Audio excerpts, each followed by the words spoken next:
Bill! Kyle! Hey! Hey. Sorry I didn't hang out with you guys last night. That's all right. So what'd you guys do? Ah! What's wrong with you? Ah! Stop it! What was that for? Ah! Stop it! Oh, dude, you weren't there. That's the new thing. We all decided on it last night.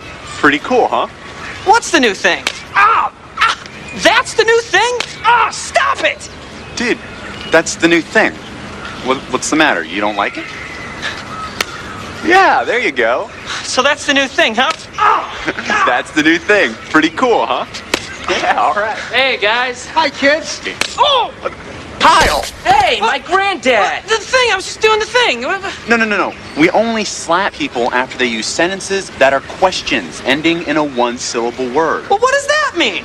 Oh! Questions ending in one-syllable word. Well, how was I supposed to know that? Oh! What's going on, you guys? Oh! Was that right? Oh! Yep. So we taught Kyle the new thing. Just found out. Oh! Yeah, dude, that's another new thing. If you use an incomplete sentence, you get kicked in the balls. Kicked in the balls? Oh! Yeah. Okay, all right. Okay, I understand that this is the new thing, but can't we just hang out like we did before?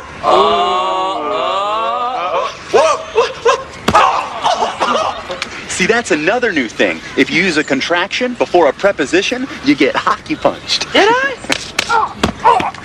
You see, the word can't is a contraction, and the word before is a preposition. So you can't say that before you use one of those. Yeah.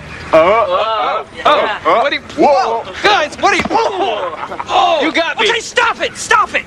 Okay, I can't hang out with you guys anymore without getting slapped, kicked, punched, or some other stupid shit. Expletive!